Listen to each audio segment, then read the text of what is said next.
Hello everyone. अगर आप medical field में जाना चाहते हो लेकिन एमबीबीएस या बीडीएस नहीं करना तो फार्मेसी एक स्ट्रॉन्ग ऑल्टरनेटिव है। लेकिन यहीं पर कंफ्यूजन शुरू होता है, डी फार्मा या फार्मा डी।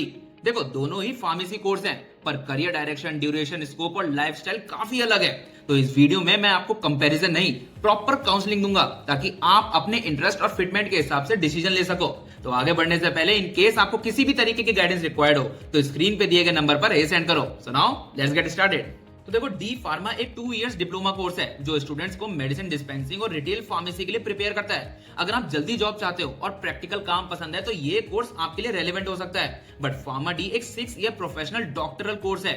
ये कोर्स क्लिनिकल फार्मेसी पर फोकस्ड होता है, यानी डॉक्टर्स के साथ मिलकर पेशेंट ट्रीटमेंट में डायरेक्टली इन्वॉल्व होना। देखो, डी फार्मा के बाद आप मेडिकल स्टोर, हॉस्पिटल फार्मेसी या होलसेल मेडिसिन बिजनेस में काम कर सकते हो। इंडिया में डी फार्मा का सबसे कॉमन करियर पाथ होता है लाइसेंस्ड फार्मासिस्ट बनना। फार्मा डी स्टूडेंट्स मेडिसिन सिर्फ डिस्पेंस नहीं करते बल्कि drug therapy monitoring, side effect analysis और पेशेंट काउंसलिंग भी करते हैं। इस कोर्स का एक्सपोजर ज्यादा हॉस्पिटल बेस्ड और इंटरनेशनल ओरिएंटेड होता है। देखो, डी फार्मा आप तभी पिक करो जब जल्दी अर्निंग स्टार्ट करनी है, बिजनेस माइंडसेट है, पेशेंट इंटरेक्शन ठीक लगता हो और लॉन्ग एकेडमिक्स में इंटरेस्ट कम है। देखो, रियलिटी चेक इसमें यह है कि ग्रोथ थोड़ा लिमिटेड होता है। आगे जाकर बेटर रोल्स के लिए अक्सर बी फार्मा या एमबीए करना ही पड़ता है। और फार्मा डी तब पिक करो जब क्लिनिकल साइड में इंटरेस्ट हो, डॉक्टर्स के साथ काम करना पसंद हो और रिसर्च और पेशेंट केयर माइंडसेट हो या अब्रॉड अपॉर्चुनिटीज का प्लान हो। देखो, इसमें भी रियलिटी चेक ये है कि कोर्स लॉन्ग है, फी हाई होती है और इंडिया में अपॉर्चुनिटीज अभी ग्रेजुअली ग्रो कर रही है, तो पेशेंस चाहिए।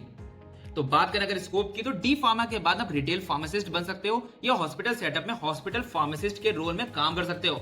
अगर आपका बिजनेस माइंडसेट स्ट्रांग है तो मेडिकल स्टोर ओनर बनना भी एक पॉपुलर ऑप्शन है। इसके अलावा फार्मेसी असिस्टेंट जैसे एंट्री लेवल रोल्स और फार्मा सेल्स एग्जीक्यूटिव के प्रोफाइल भी अभी डी फार्मा स्टूडेंट्स के लिए काफी कॉमन करियर पाथ होते हैं। और फार्मा डी स्टूडेंट्स के लिए सबसे कोर रोल होता है क्लिनिकल फार्मासिस्ट, जहां डॉक्टर्स के साथ मिलकर पेशेंट केयर पर काम होता है। कॉर्पोरेट साइड पर ड्रग सेफ्टी एसोसिएट या मेडिकल राइटर या रिव्यूअर जैसे प्रोफाइल्स काफी डिमांड में है। रिसर्च बेस्ड रोल में क्लिनिकल रिसर्च कोऑर्डिनेटर और लाइसेंसिंग कंप्लीट करने के बाद ओवरसीज फार्मासिस्ट जैसे ऑप्शंस लॉन्ग टर्म ग्रोथ और ग्लोबल एक्सपोजर देते हैं।